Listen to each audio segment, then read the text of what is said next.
High in the mountains, a village has endured relentless attacks from an S-rank Fenrir, forcing them to spend every last bit of their savings to hire an S-rank party for its defeat. The Flaming Dragon Fang members stand among the world's strongest adventurers, each boasting their own unique abilities. But Kurt, who ducks behind a wall, desperate to avoid injury. Yet, the moment the Fenrir appears, it targets Kurt first, sending him flying through the air. As he crashes down, the rest of the party prepares to engage in battle. Gulnova, the leader, instructs Bandana to hold the beast down, so she pulls out her wire and wraps it around the Fenrir.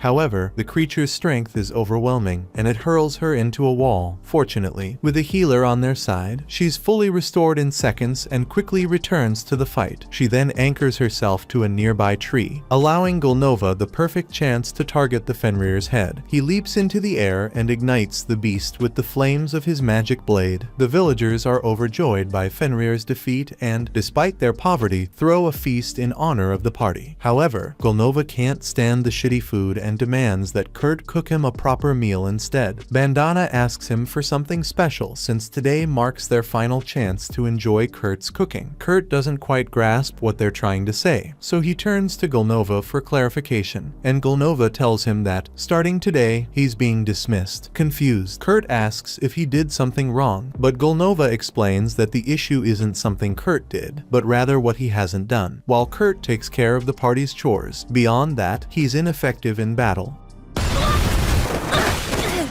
And since a party can only consist of 4 members, if they want to grow stronger, they have to replace Kurt with a powerful mage, someone capable of holding their own in combat. Kurt pleads with them to let him stay in the party, but Gulnova kicks him in the stomach because he is sick of listening to Kurt's whining. They don't need him anymore, and that's final. The following day, Kurt sets off from the village alone, with no destination in mind and empty pockets. After some time, he reaches the city of Samala, now down to his last few coins, desperately in need of work. Spotting a work agency, he figures it's worth a try and steps inside, where the receptionist welcomes him. She asks whether he's there to hire help or seek employment himself. When Kurt explains he needs a job, she tells him there's an interview and aptitude test required before anything else. She requests some basic information: his name, age, and hometown, so he responds that he's Kurt Rockhands, 15 years old, and he is from Haste Village in the Sheen Mountains. Kershal is surprised, having never heard of a village in those mountains, but she moves on and inquires about his work experience. Kurt explains that he was part of Flaming Dragon Fang, though his role was limited to simple chores, and he was just suddenly fired. Kershal is taken aback when she learns that Kurt was once a member of an S-rank party, and even if his contributions were minimal, just having that party's name listed on his application will definitely boost his chances of landing a new job. Kurt is relieved to hear that, and now the only thing left is to complete the aptitude tests so Kershal can assess his strengths and weaknesses. In this world, aptitudes are divine gifts bestowed by God, and if Kurt's fortunate, he might uncover a hidden talent today. These aptitudes are ranked from G rank all the way up to triple S rank, and the gap between each level is massive. Someone with a D rank sword skill would struggle just to swing a blade, while someone with an A rank sword skill could effortlessly cleave a rock in two. Kurt can't wait to discover if he has any hidden talent, but his excitement quickly fades when he sees that every combat skill on his sheet is ranked at the lowest possible level G rank. It's clear he'll never qualify for a combat job, crushing his hopes instantly. However, Kershal reassures him that he might still excel in a trade skill, like alchemy or blacksmithing. There's just one problem: the technician who administers those tests is away right now, so Kurt will need to return next week for his evaluation. Kurt tells her he won't last that long because he doesn't have enough money to hold out until then, so he really needs to find a job today. Kershal understands Kurt's situation, so she asks him to try lifting one of those sandbags over there. Kurt gives it a shot, and as he puts his hands on the bag, he gets a strange sensation, almost like the sand drained a bit of his mana. Anyway, he lifts the bag, and since he is strong enough to do that, Kershal thinks he should be able to handle construction work. Kershal explains that the Margravian Associate of Takon is actively looking for laborers to assist with rebuilding the city walls with her recommendation letter. Kurt should have no trouble securing a position there. Thankful for her assistance, Kurt doesn't waste any time and sets off right away to present himself to the Margraviate. Short later, the manager reads Kurt's letter asking to work there, but Kurt's body is not strong enough to handle construction work. Still, since he's short on workers, so he decides to give Kurt a shot. He tells him to mix up some cement and use it to repair the wall, and his pay will depend on how much he gets done. The manager says he'll be back later to check on his progress, warning Kurt that if he hasn't used at least half a barrel of cement in the next 3 hours, his pay is going to be low. Kurt feels the urge to ask a question, since the manager never brought up anything about infusing mana into the cement to make it stronger, but he chooses to keep quiet, assuming it's probably something everyone is expected to know. Even so, he's surprised that the daily quota is just half a barrel of cement. It feels far too simple. So, Kurt makes up his mind to use as much cement as possible before the manager comes back. When the manager returns, he's stunned to see that Kurt has already finished an entire section of the wall. Kurt apologizes, saying he could have done more, but he ran out of cement halfway through. The manager can hardly believe it. Kurt actually repaired over a third of the western wall. Curious, he asks how Kurt even reached the top, and Kurt casually explains that he just tossed the cement up there and used a stick to smooth it out. Under normal circumstances, the manager would accuse Kurt of lying. Such a claim seems impossible. Yet, since Kurt clearly made it happen, there's no denying he's telling the truth. Curious, the manager asks how long Kurt intends to stay, and when Kurt replies he only needs the job for a week, the manager feels relieved. He informs Kurt that he's already done plenty for one day and can head home now, since he doesn't have enough coins on hand to cover the full payment. He hands him a small pouch of money and promises to send him the rest through the guild. Kurt is stunned, as even the small pouch holds more money than he ever could have earned during his time with the hero party. Over the next few days, he keeps putting in steady work repairing the wall until, out of nowhere, the manager informs him that he's being let go. Confused, Kurt asks for the reason, and the manager explains that the wall repairs were intended to provide employment for people living in poverty. But Kurt is so efficient that if he continues working, there won't be any jobs left for the others. He doesn't hold any hard feelings toward Kurt or anything like that, but based on what he's witnessed, Kurt's ability is easily double S rank, maybe even triple S rank, so he believes Kurt would be much better off working somewhere else. He hands Kurt the remainder of his payment as compensation for the sudden dismissal and then walks away. However, Kurt completely misreads the situation and assumes the manager simply wanted to let him go because he was an awful worker. He heads back to the agency and meets with Kershel to tell her he got fired, and it's still going to take a few days before Kurt can have his trade attributes appraised. Just then, they hear a commotion over at the front desk, and it looks like a girl is trying to recruit someone. But the receptionist at the desk tells her that no one would agree to work under such terrible conditions with what she's offering. Even so, the girl keeps pressing the receptionist to find someone, and she's starting to draw attention with the commotion she's causing, prompting Kershel to step in and see what's going on. Her coworker explains that the girl is looking to hire a miner to dig through an unexplored mountain, but she refuses to provide any upfront payment, insisting she'll only pay if the excavation ends up being successful. Kershel agrees no one would ever agree to those terms, so she tries to convince the girl to hire investors to develop the mine. But the girl says she can't do that because if she doesn't pay the taxes by the end of the week, they'll empower count her mine. Just then Kurt walks up and says he is willing to take the job after all. Back in his village, he used to help with the mine excavation, so he has a decent amount of experience. Kershel questions whether Kurt truly wants to accept this job, warning him the girl's proposed contract might leave him completely unpaid. Before Kurt can answer, the girl interrupts, admitting she'd actually hoped to recruit a muscular dwarf rather than a scrawny boy. She'd feel guilty assigning such work to Kurt, but any dwarf would demand at least 10 silver upfront, so since the girl doesn't have that much money, she reluctantly agrees to hire Kurt instead. As Kurt and the girl leave, Kershel feels bad for letting him take that job because it probably isn't worth the time. Honestly, she thinks Kurt would be better off working in a brothel. While she's daydreaming about Kurt, her coworker gets her attention and tells her that a bank transfer just came through. Apparently, it's the remaining money the manager promised to send to compensate for all the work Kurt Kurt did on the wall, and Kershaw was expecting a couple silver coins, but it's actually a check for 200 gold, and that's a lot of money. The revelation that Kurt earned so much leaves her so stunned, she trips over the sandbags on the floor. Her friend quickly warns her to be cautious. These aren't ordinary sandbags, but specialized tools for measuring mana capacity. They're designed to get heavier when touched by someone with substantial mana reserves. Most ordinary people don't affect them at all, which is why Kershaw can lift one without trouble. But then she recalls how Kurt had struggled painfully to move the same bag just days earlier, making her question whether he's really as average as he seems. Meanwhile, Kurt and Ulysses are walking into the forest to get to her campsite. But when they get there, Kurt is a little concerned because there's only one tent. Ulysses says the tent is big enough for the two of them to sleep together, but Kurt says he'd never be able to go to sleep if he's lying next to a cute girl like her. After hearing Kurt call her cute, Ulysses gets upset because she thinks he's just trying to flatter her. But Kurt says he really does think that she's as cute. Ulysses realizes that Kurt was being completely sincere, so she hands him a potato for dinner. It's nothing fancy, just a plain boiled potato, but it's been so long since anyone has prepared a meal for him that he truly values the gesture. He's also thankful that Ulysses is sitting down to eat with him, especially since his former companions from the hero party never allowed him to share the same room with them during meals. Later that night, Kurt and Ulysses go to bed, but Kurt is having a hard time sleeping because Ulysses went to bed in her underwear. He will never be able to go to sleep around her, so he decides to leave the tent for the night and sleep outside. Once Kurt leaves the tent, Ulysses opens her eyes because she was just pretending to fall asleep. She intentionally went to bed in her underwear to see if Kurt was the kind of person to assault her in her sleep, but now she knows he's a good guy. The following day, Ulysses steps out of the tent and spots Kurt sleeping by a tree, which makes her feel a bit guilty for making him sleep outside. But then she notices that her jacket has been fixed. Kurt wakes up shortly after, so she asks if he's the one who fixed it, and he confirms that he is. She's genuinely impressed by his sewing skills and starts to question whether he's actually going to be any good at mining. But at this point, it's too late to find a replacement, so they might as well get started. Kurt asks Ulysses if she has decided on a location to begin mining yet, but she was just going to dig in random locations and pray to find some valuable ores. Kurt tells her she'll never find anything if she searches like that, and he happens to know a much more efficient way. He takes Ulysses to a section of the mountain, and after looking around for a bit, he finds a rock full of gemstones. Ulysses is stunned that he discovered it with such ease, but within minutes, Kurt has managed to find every single gemstone in this part of the mountain. She can scarcely believe it. If she sells all these gems, her debt could finally be paid off. However, Kurt informs her that she can't sell them. Ulysses understands his point, since Kurt was the one who located all of them, meaning he's entitled to the profits. But that wasn't his intention. He simply meant that the gems would be worth far more if he first transformed them into magic crystals. Kurt is right about that. But Ulysses says there are only 10 mages in the entire kingdom who are skilled enough to turn gems into magic crystals. But while she was saying all that, Kurt just finished turning a gem into a magic crystal. Ulysses is too stunned to speak because not only did Kurt create a magic crystal, but he did it instantly when even the most experienced mages spend at least an hour to make a single magic crystal. Once Kurt finishes converting all the gems into crystals, he agrees to let Ulysses take them to sell, so she sets off while he remains on the mountain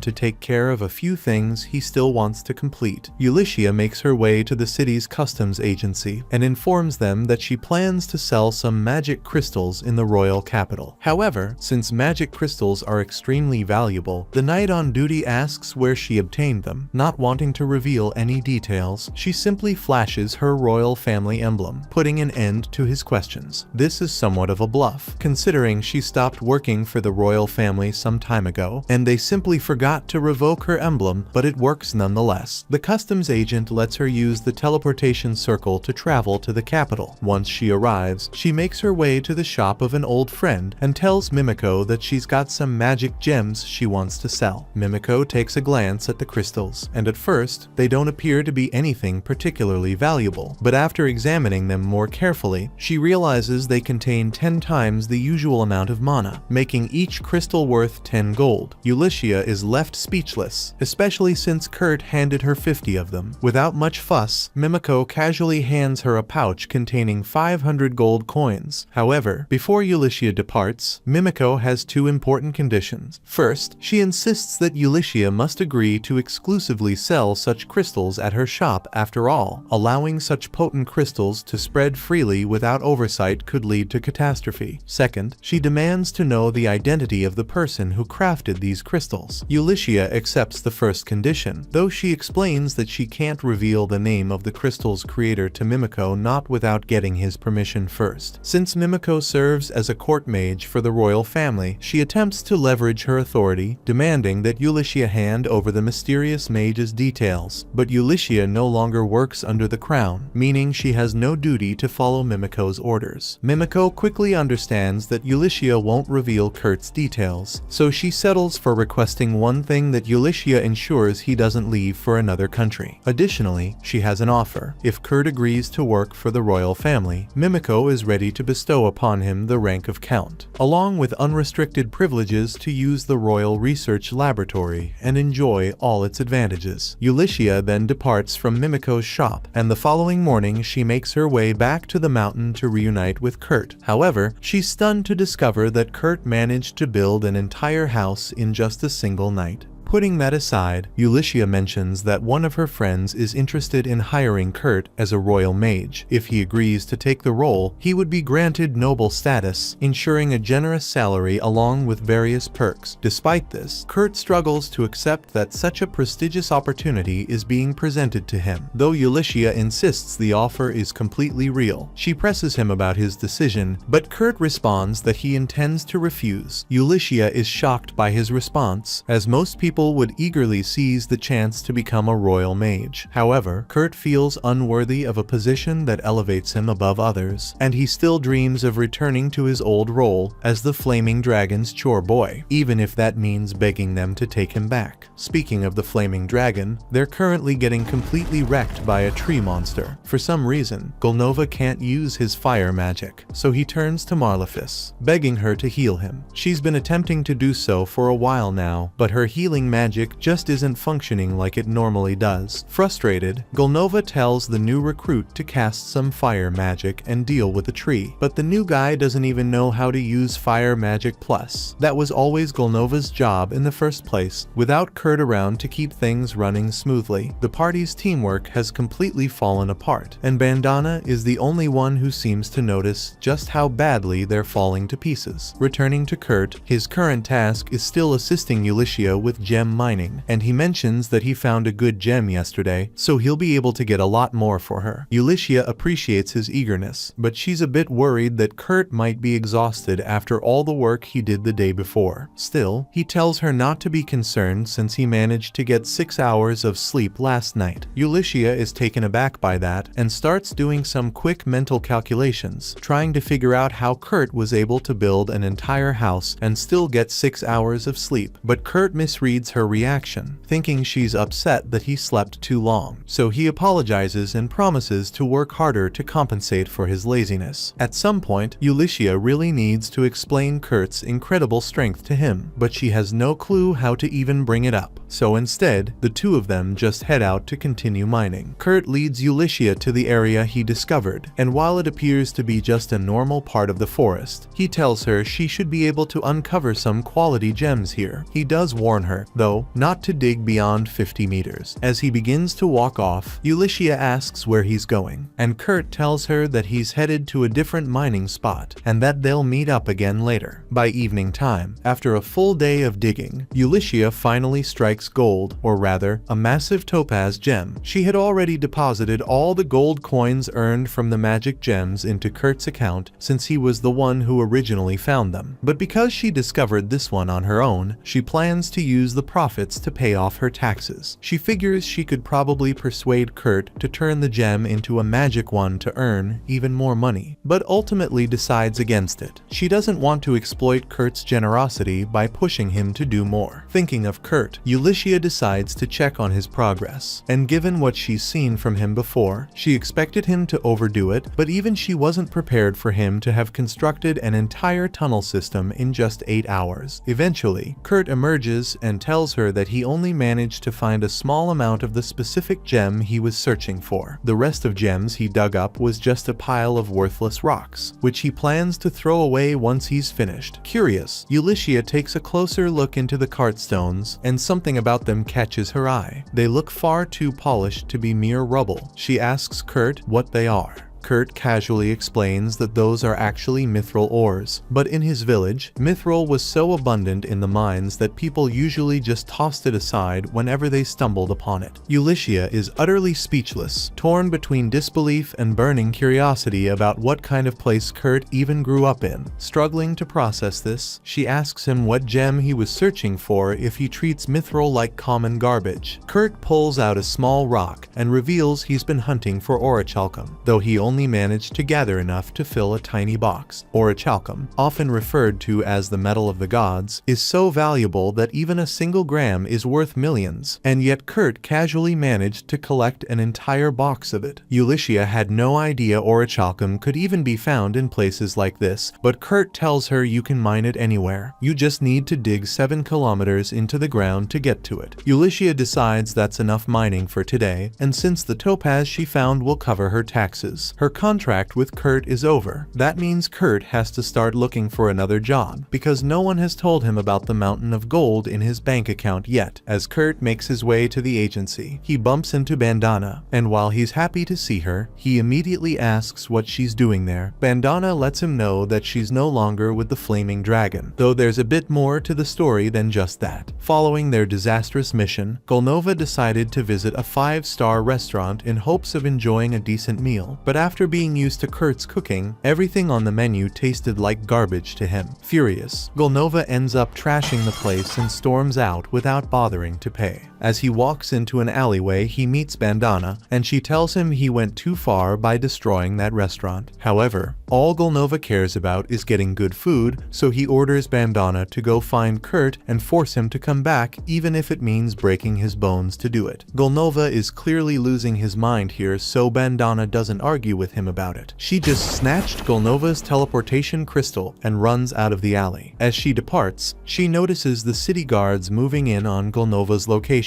and without his teleportation crystal, there's no doubt he'll be arrested for what happened at the restaurant. On top of that, Marlefus was summoned away by the church, meaning the Flaming Dragon party is officially finished. While she omits most of the details about Golnova losing control, Kurt is upset to learn that Flaming Dragon has disbanded after all. This means he can no longer rejoin, but Bandana can't grasp why he'd even want to return in the first place. Kurt clarifies that he owes a lot to Golnova, and since he's still completely unaware of what a jerk Golnova actually was, he's genuinely upset that he won't get the chance to work with him again. Bandana, however, never really cared about Golnova. To her, he was just part of the cover story, so she could keep watching Kurt. Anyway, since Kurt was already heading to the agency, Bandana figures it's safe to assume he's job hunting. And if that's true, then she's got just the thing for him. One of her friends has been needing an extra pair of hands around her workshop lately, and it should be a pretty solid job, especially since this friend happens to be an 8-Leer master. There are only 15 8-Leer masters in the world, and they are all incredibly important, so their influence is on par with that of a Viscount. Bandana asks Kurt if he wants to accept the job, and he says he'd love to, so she hands him a map and sends him on his way. Eventually, Kurt arrives at the 8-Leer master's workshop. Though he's slightly confused, the place looks just like an ordinary house to him. He knocks, and a small elf girl answers the door. At first, Kurt is taken aback, since he never expected the 8-year master to be such a young girl, but Michelle quickly clarifies that she's actually the master's assistant. Hearing that, Kurt explains he's there about the job, and Michelle lights up at the news she could really use all the help available. She brings Kurt into the kitchen, and the moment he steps inside, he's hit by the awful stench lingering in the air. Michelle apologizes for the mess, explaining that the master has been keeping her so busy that she hasn't had any time to clean up properly. Just then, the master calls out for Michelle, so she hurries off, asking Kurt to lend a hand tidying up the kitchen. Kurt feels a bit let down, since he was hoping to assist the 8-year master directly, but cleaning up is an easy enough task for him, so he rolls up his sleeves and gets to it. 30 minutes later, Kurt has cleaned the entire kitchen and Michelle didn't really tell him what he's supposed to do next, so he starts wandering the halls looking for her. He finds a door in one of the corridors, so he knocks on it, and a girl inside tells him to come in. However, when Kurt enters, he sees the girl practically naked. He gets flustered and apologizes for the intrusion, but she doesn't seem bothered by Kurt seeing her like this. Kurt mentions that he's searching for Michelle, and the girl responds by saying that Michelle is downstairs in the basement. As Kurt is about to head off to find her, he catches sight of a dark mark on the girl's abdomen. Recognizing it as a curse, he asks if he can examine it more closely. The girl agrees, and Kurt steps up to her and begins inspecting the cursed area with his hands. Curses like this typically damage the internal organs near the affected region, which would make eating extremely difficult. However, it turns out her stomach is still unharmed, so Kurt offers to prepare some food for her. Meanwhile, Ulysses meets with Mimiko to talk about the mithril and orichalcum that Kurt discovered. This time, Kurt didn't even convert them into magic crystals, yet their worth still exceeds 50,000 gold coins, which is beginning to worry Ulysses.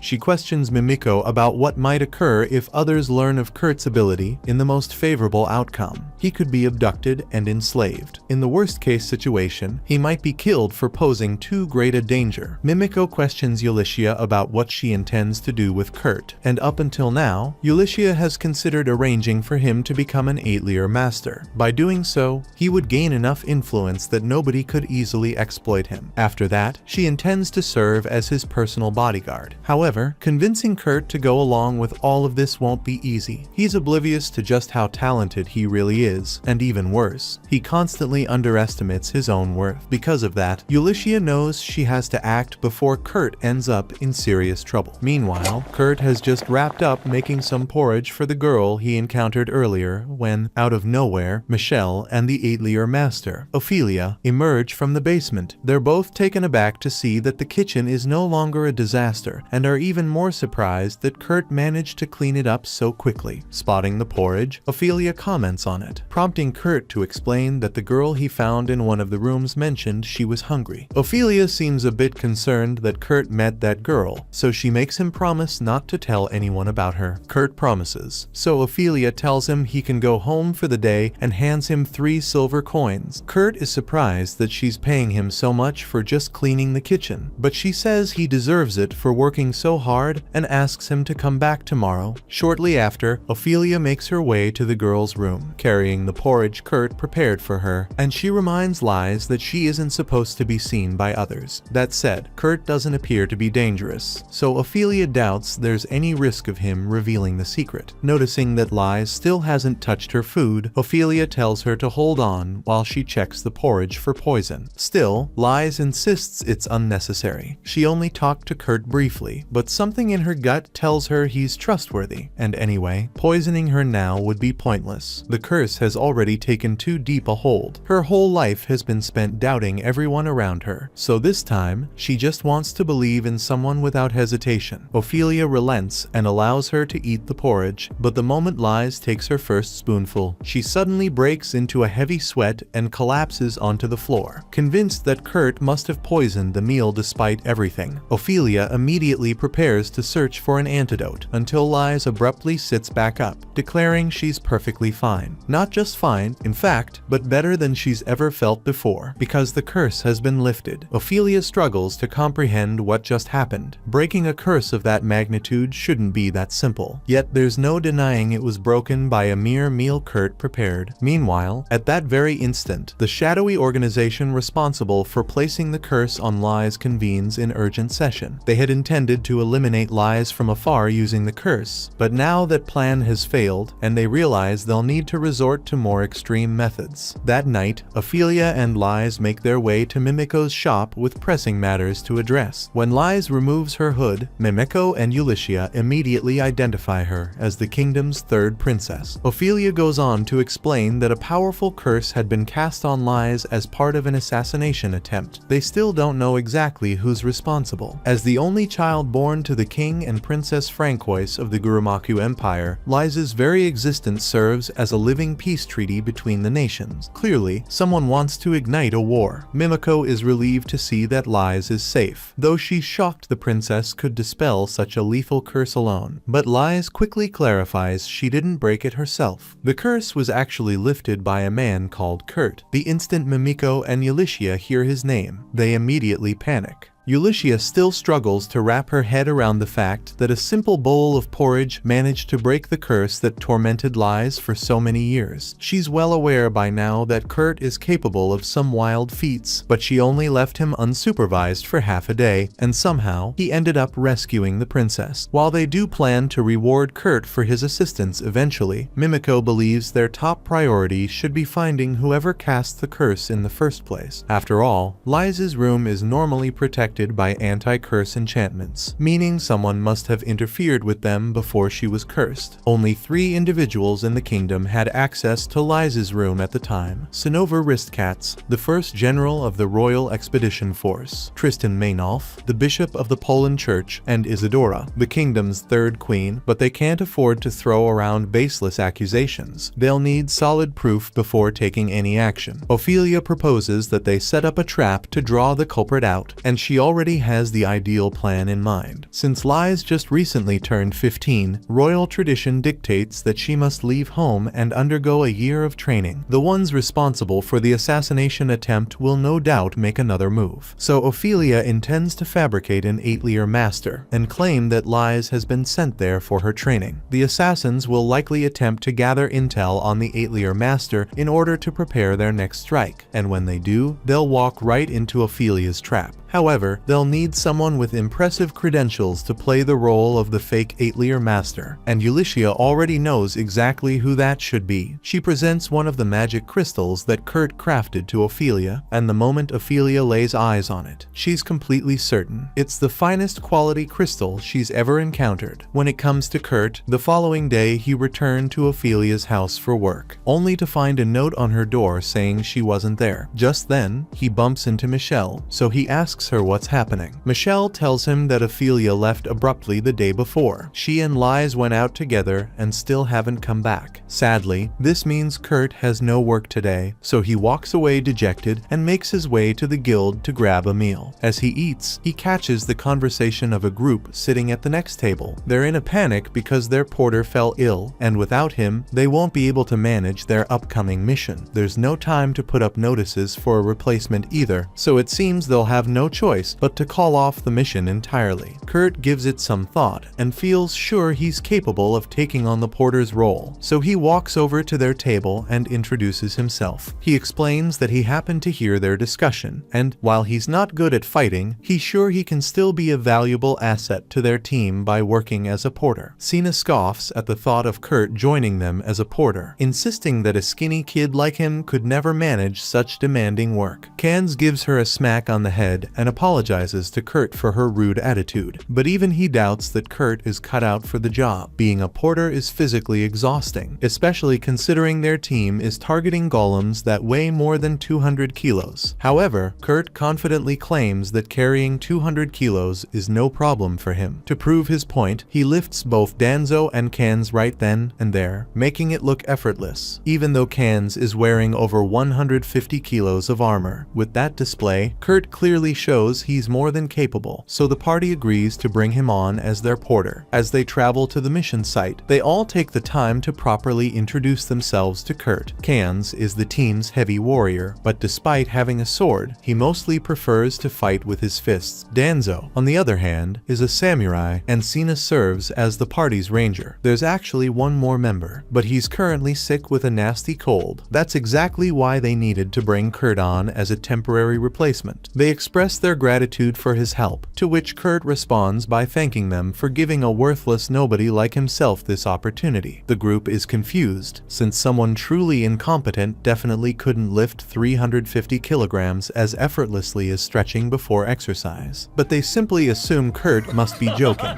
As the team keeps walking, they hear a scream and Kurt is getting attacked. The others instantly turn back to help him, but they're a bit puzzled when they realize he's having trouble with the slime. Kurt is clearly panicking, so Sina tells him to relax, explaining that all he has to do is destroy the slime's core to defeat it. Kurt tries to do what she says, but when he attempts to stab the core, his knife won't pierce it at all, and somehow he ends up stabbing himself instead. It's obvious Kurt won't be able to handle it alone, so Sina steps in and finishes off the slime for him. Still, she's amazed by just how bad Kurt is at fighting. He did say his combat skills were basically non-existent, but she didn't expect them to be this poor. Kurt apologizes for being so useless, but the others reassure him that it's not a problem. His role as a porter is just to carry the loot from the quest, so he can leave all the combat to them. Kurt is almost in disbelief at what he's hearing. He just messed up horribly, yet no one is mad at him. It's a complete contrast to how he was treated back in Flaming Dragon Fang, and he feels grateful to have found such kind teammates. They finally reach the cave, but it's quite dark inside, so Sina decides to spread some glow moss around to lighten up the area. After the cave is illuminated, Kurt spots some poop on a rock and asks Sina whether he should be worried about them. Kans explains that the poop belongs to a goblin, and judging by how fresh they are, there's likely a goblin nest nearby in this cave. Kurt starts to panic a bit, thinking that if he can't even take down a slime, there's no way he could ever beat a goblin. But Kans reassures him that there's nothing to worry about. The rest of the team can easily deal with a few goblins. That said, if they happen to run into a full goblin horde, they'd be in serious trouble, so avoiding that scenario is absolutely crucial. With that in mind, they press on and head deeper into the cave. Eventually, they reach some ruins, and as they're walking, Kurt notices something odd about one of the walls. At that exact moment, Sina spots a goblin and quickly moves to take it out, but she's a little too late. The goblin had already alerted for backup, and now they can hear a massive horde of goblins approaching from both the front and the rear. The reports didn't mention that there would be so many goblins here, and now they have nowhere to run, so Sina turns to Danzo to ask if he has a plan. But with these odds, the only thing they can do is brace themselves for a brutal death. Kurt speaks up and tells everyone that he found a secret passage in the wall here, and that's wonderful news. But even with the passage, they won't be able to outrun the goblins, so they need a distraction. Danzo and Kans exchange a glance with Sina, and she immediately grasps what they need her to do, so she guides Kurt into the hidden chamber and shuts the door behind them. Confused, Kurt questions why she would do that when Danzo and Kans remain outside, but this was their plan all along. Kans explains through the door that if the entire group fled together, the goblins would surely pursue them all, so he and Danzo will act as decoys, drawing the creatures away to give Kurt and Sina a clear path to safety. Kurt doesn't want to leave them behind, but Sina tells him they can't go back. She doesn't want to leave her teammates behind either, but Kurt has zero combat ability and Sina's fighting skills are average at best, so they would only slow the two of them down. Besides, she says she is sure Danzo and Kans will find a way to survive this somehow. They were fully aware they wouldn't make it out alive. Even so, they had zero regrets about their choice, because sacrificing yourself to save your comrades is the highest honor a warrior could ever achieve. Meanwhile, Sina tells Kurt they have to keep moving. She scatters glow moss around to illuminate their surroundings and scan for a way out, only to freeze in terror as she realizes this isn't just some hidden chamber. It's a boss arena, and now, sealed inside with them, looms the hulking form of an iron dragon golem. Meanwhile, back in town, Lies wants to meet Kurt again, so she asked Ulysses to bring her to his inn. After Ulysses picks the lock, she and Lies enter Kurt's room, but to their surprise, he's not here. Suddenly, they hear someone's voice telling them that if they are looking for Kurt, he went on a mission in the northeastern caves. Ulysses has no idea who is speaking, so she rushes out of the room to confront this person. However, by the time she gets outside, Bandana is gone. She is confused by what just happened, but Kurt really is in the northeastern caves, and he might be in serious trouble. Based on what Ulysses knows, a goblin slaying training program was recently held near those caves, so it's possible that some of the surviving goblins ended up establishing a nest there. Ulysses tells Lies to stay put because she's heading out to help Kurt, but Lies insists on going with her. Ulysses doesn't think it's a wise move. Bringing a princess into a monster-infested cave isn't exactly the safest plan. However, Lies has been practicing her magic since childhood, so she's confident in her ability to defend herself. Plus, since Ulysses is technically assigned to guard her, it would actually be irresponsible to leave her behind alone. Ulysses eventually agrees to take Lies with her, so the two of them head to the cave, and from the fresh glow moss on the walls, they can tell that someone was here recently. Lies casts a sense enhancement spell on herself, and Ulysses thinks she's going to try listening for any signs of Kurt, but Lies gets on her hands and knees and starts sniffing around for Kurt. She had only been around him for a few minutes, but that was more than enough for her to memorize his scent. After sniffing around a bit more, she manages to catch Kurt's trail. At the same time, she hears the sounds of a battle coming from a hallway nearby, so she quickly alerts Ulysses and gives her a stat boost to help her intervene. Danzo and Cans have been holding their own against the goblins for a while, but at the rate things are going, they won't be able to hold out much longer. Fortunately, just before either of them can be seriously hurt, Ulysses rushes in and wipes out all the goblins in a single attack. Meanwhile, inside the secret room, Cena falls to her knees in defeat because there's no way she can fight a iron dragon golem. She apologizes to Kurt for dragging him into this mess because now both of them are going to die here. But Kurt tells her there's nothing to worry about because he has dealt with tons of these things before. He begins moving toward the dragon, and just as he's about to strike, he leaps into the air and lands right on its tail. With a swift tap of his dagger, Kurt slices the entire tail clean off. One by one, he does the same to each of the dragon's limbs, and Cena can barely believe what she's witnessing. This is the same guy who couldn't even defeat a slime, yet he's taking down a dragon like it's nothing. At this point, she's honestly a bit frightened, but Kurt doesn't get why. After all, mining golems is just a regular thing for him. Just then, Ulysses rushes into the secret room to see if Kurt is okay, and she finds him standing in front of a pile of dragon golem parts. Kurt's glad to see her here and asks her to please save his friends because Danzo and Cans might still be in trouble. But Ulysses tells him she already saved those two, and while they may be a little injured, they are going to be fine. With everyone now safe, they regroup in the room to talk things over. The first thing Cans and Danzo do is thank Ulysses for saving their lives, admitting they wouldn't have made it without her. But Ulysses tells them there's no need to worry about that. What really matters is that she has something to share with Kurt, so as he takes some of the dragon parts, she lets him know that she's planning to open a new 8-layer shop. She invites him to join her, but Kurt hesitates, unsure if he can commit since he's already part of their current party. Cans tell him not to worry about their group. Ulysses' proposal is too good to pass up, so he urges Kurt to take the opportunity, since Cans and the rest are fine with it. Kurt finally accepts the offer. Ulysses adds that she's looking to recruit a few adventurers to guard the 8-layer shop and asks if Cans and his group would be interested in the job, to which they happily agree. With such great news at hand, Cans suggests they celebrate by throwing a party once they return to town. Speaking of town, Ulysses reminds Kurt that he should get his abilities appraised once they return to the agency. She's already arranged for someone to evaluate him. A few hours later, Kurt arrives at the agency and meets Mimiko, who introduces herself as a royal court mage. She explains that she's heard much about his remarkable abilities and is here specifically to assess his skills. After completing the appraisal, Mimiko informs Kurt that all his non-combat skills are B rank, but she was totally lying. The truth is, every single one of his abilities tested at SSS rank, and his mana reserve is greater than anything she's ever ever encountered. She's relieved she was the one conducting the evaluation because if word got out about Kurt's true power, it could spell catastrophe for the entire nation. The situation is so dire that they'd likely have to eliminate any witnesses immediately, and that spells trouble for Kershel, who just overheard everything. The following day, the group promptly sets off for the town where the Atelier workshop is going to be established. However, Ulyssia never actually mentioned who the new Atelier master would be, so Kans is feeling eager to meet this person. Ulyssia can't really reveal the truth either, so she begins coming up with excuses right on the spot. At this point, Sina has already realized that Ulyssia didn't bring their party along out of generosity, and since she started acting oddly when Kans brought up the Atelier master, Sina is beginning to grow very suspicious. As they get closer to the town, Kurt suddenly realizes it's the same place where he once repaired the wall, and since he still believes the Margrave let him go because he wasn't a good worker, he feels uneasy about coming back. Eventually, Ulyssia brings the group to where the new Atelier workshop is supposed to be, but calling it a workshop doesn't make much sense. What they're actually looking at is just an empty plot of land. Kans points out that they can't do anything with just a bare piece of land, and Ulyssia knows that perfectly well, so she tells them they'll be staying at an inn while Kurt finishes constructing the Atelier workshop. She asks him if he can complete the task by the end of the day, but constructing an entire workshop in a single day is, even for Kurt, entirely impractical, though he could likely build it in 3 days. Ulyssia assures him he can take as much time as needed, as she doesn't wish to hurry him, and if he requires additional materials for the workshop, he should not hesitate to ask her. Kurt, pleased by this, already has a list of items in mind, so he writes them down and requests that Ulyssia procure them for him. The list includes things like amethyst, sapphire, and griffin feathers, which makes Sina question why Kurt would need such materials just to construct a workshop. However, Ulyssia knows better than to doubt him, so she simply assures him she'll do her best to collect everything, though it'll take some time, meaning he'll have to wait about 2 days. And as it turns out, Kurt is completely okay with that. Sina still can't shake the nagging feeling that something is off, and Ulyssia is beginning to notice her wariness. Though both pretend everything is fine for the moment, Ulyssia instructs the group to proceed to the inn immediately to allow Kurt to work undisturbed. But before they depart, she reminds Kurt to ensure he takes breaks and eats well, making him promise to return to the inn by nightfall. Meanwhile, after the others arrive at the inn, Ulyssia gathers them to share something significant. Up to this point, Kans and Danzo have believed Kurt to be an ordinary individual, but Ulyssia knows she can't conceal the truth indefinitely, particularly since Sina has already witnessed some of Kurt's extraordinary abilities. Sina presses Ulyssia to clarify who Kurt truly is, but first, Ulyssia insists on formally introducing herself. She holds out the crest of the royal family and explains that she's an adventurer who once worked for them, and the girl sitting across from them is actually Lies, the third princess of the kingdom. All 3 of them are stunned by this revelation, and Kans feels like he ought to stand up and greet her properly. But Lies tells him there's no need for that. She's currently keeping her identity a secret, so she asks them to keep treating her like any regular girl. Since Lies is the 3rd princess, Sina wonders if that means Kurt is royalty too, but Ulyssia clarifies that he isn't part of the nobility. In reality, Ulyssia still has no clue about Kurt's background, but what she does know is that all of his combat-related skills are G rank, while every other skill he has is triple S rank. The 3 of them are left speechless after hearing that, since triple S rank skills are almost considered mythical, but given Kurt's abilities, it actually adds up. Ulyssia explains that Kurt's actual skill level is classified for now, so nobody is permitted to discuss it openly. Even Kurt himself doesn't know the truth. Ulyssia and Mimiko deceived him, claiming he was merely B rank. However, in reality, Kurt is the one who will become the new Atelier master, but Ulyssia has no plans to reveal that to him anytime soon. Sina rises in a burst of anger and shouts at Ulyssia, unable to comprehend why she would deceive Kurt in such a way. Ulyssia responds that Kurt likely wouldn't believe her even if she revealed the truth. She attempts to defend her actions, claiming she's only trying to protect Kurt, because if his skills were to become known by the wrong people, they might take advantage of him. Yet, in Sina's perspective, it's Ulyssia who's currently exploiting Kurt. Ulyssia has no response to that, so she simply stays quiet. Meanwhile, Sina looks over to Kans, clearly wanting no part in this chaotic situation. him. After a short pause, Danzo asks for a bit more context. So Lies explains that just a few days ago, Kurt managed to lift a deadly curse that had been cast on her, and he did it using nothing more than a bowl of porridge. Right now, someone is targeting Lies' life, which is the real reason this entire 8-layer master setup was created in the first place. The goal is to draw the assassins out and uncover whoever is orchestrating everything. But once again, Kurt is completely unaware of any of this, while it might appear selfish to involve Kurt in their scheme without his knowledge. Both Lies and Yulicia genuinely care for him and would never wish any harm to come his way. Lies asks them if they would be willing to maintain this secret and collaborate with them to guarantee Kurt's protection. Danzo points out that as adventurers, they're under no obligation to follow a royal's commands, but since Kurt is their friend, they'll go to any lengths to keep him safe. Ken shares the same sentiment, and Lies is relieved to have them aligned with their plan. However, Sina thinks their devotion seems excessive considering they've only known Kurt for 2 days at this point. Yulicia gets where Sina is coming from, because even though she speaks about Kurt like they've known each other for ages, the reality is she only met him 6 days ago, and she's still struggling to wrap her head around everything she's seen him do in that short time. Sina says she needs to take a walk to clear her head before making any decisions, and while she's out, she ends up heading toward Kurt's work site, thinking that he deserves to know the truth about how powerful he really is. But to her complete surprise, in just the few hours since they left, Kurt has already managed to finish laying down the entire foundation for the workshop. She asks him if he actually did all of this on his own, and Kurt confirms that he did. He figures this level of work is normal, especially since Yulicia told him he's B rank, but there's no way any B rank worker could have accomplished something like this. Kurt's grasp of ranks is completely confused at this point, and it doesn't help that constructing a dozen houses in a single day was fairly typical for the folks in his village. So, from Kurt's viewpoint, he's working much slower than he should be. Sina still feels uneasy about Yulicia relying on Kurt to construct the workshop, so she decides to ask him whether he feels bothered by having so much work pushed onto him. But Kurt responds that he has no reason to feel upset, since he genuinely enjoys doing this kind of thing. When he was a member of the hero party, they constantly called him worthless and eventually cast him out. But in this place, people actually recognize how valuable he is, and for him, that's already more than he ever hoped for. Meanwhile, Danzo waits in the town square for a crucial meeting with an informant, who happens to be Bandana. Recall that Danzo's party only brought Kurt on because their porter fell ill. It turns out that the porter, Bibinak, was secretly a spy who infiltrated Danzo's party with the express purpose of sabotaging it from the inside. Apparently, he was recruited by a band of rival adventurers jealous of Danzo's party's success. She had already located Bibinak and handed over precise instructions on where to find him, leaving Danzo free to use that intel however he wants. Danzo then compensates her for the solid work, and that same night, he makes his way to a tavern. Sitting at one of the tables is a bald man, fuming, partly because the waitress gave him a look of pure disgust when he tried to touch her, and partly because his scheme to eliminate Danzo's party had ended in total failure. But Bibinak already has another scheme prepared. He's learned that Danzo's party is involved with an 8-layer workshop tied to the third princess, meaning targeting them now could be extremely profitable. Just then, Danzo speaks up, coldly asking if he's savoring his last drink. The moment Bibinak recognizes Danzo's voice, he panics and runs away in a desperate attempt to escape. Bibinak dashes through the alley, but he suddenly stumbles over a cleverly placed wire, crashing to the ground as Danzo approaches at a calm, steady pace. At first, Danzo had dismissed Bibinak's odd behavior when he called in sick for that mining job, but now it's obvious to him that it was all part of a setup. Bibinak tries to act clueless, pretending he doesn't know what Danzo is accusing him of, but it's far too late for that. Danzo unsheathes his sword and swings it toward Bibinak's neck,